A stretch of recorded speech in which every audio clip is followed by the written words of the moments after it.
Frankenstein is the 1931 film. It's the best of the Frankenstein features. Well, it's the second best. Bride Frankenstein is the best. But this is the most iconic of the Frankenstein features. It's based on a novel by Mary Shelley, as everyone knows.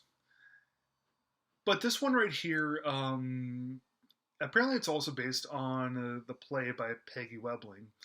I haven't read the actual novel by Mary Shelley, but I think that the play that this is based on, I think it comes pretty close. Just a hunch. Yeah, so it's Colin Clive, May Clark, and Boris Karloff. But of course, when you watch the film, the credits at the beginning, it says the monster is a big question mark. But that was back in 1931. Everyone knows now that it's Boris Karloff playing the monster in this. In 1931, there was two major Universal horror films, both of which are two of the best known horror movies of all time. Those being The Exorcist and no, not The Exorcist, being Dracula and Frankenstein. And those also happen to be the best known versions of Dracula and Frankenstein that there is. The Dracula being one with Bela Lugosi. So when you watch both these films, feel free to take a pick on which one's better. I don't know. I always found both these to be kind of equal with each, but yeah, later on I'll do a review of some other time I'll do a review of The Bride of Frankenstein, which is the sequel to this one. That one will ultimately determine which set of films are better. But yeah, back to regular Frankenstein.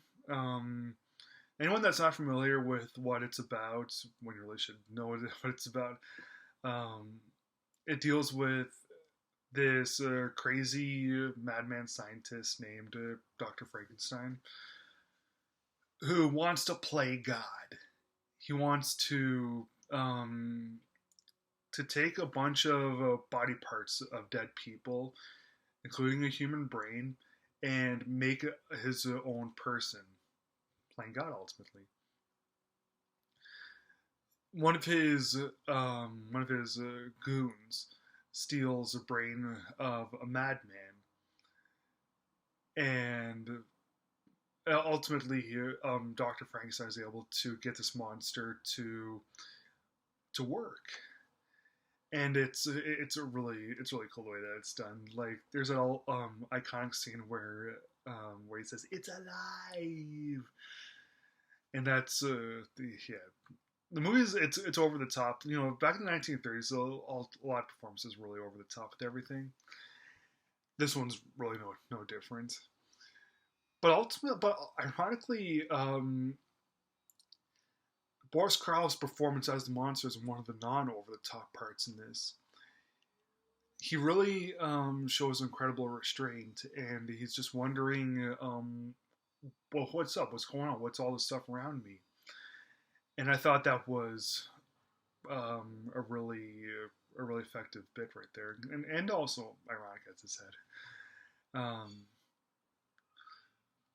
Yeah, after a while, the monster ends up escaping and ends up tearing up the town.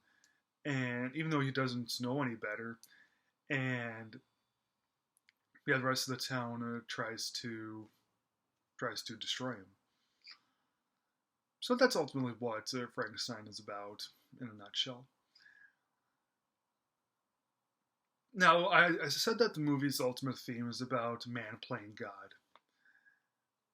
But the movie could also be about individuality and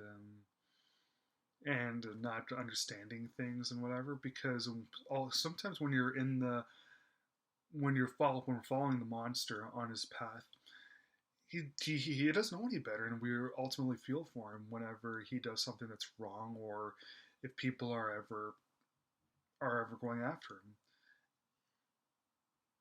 Yeah. So this movie isn't perfect.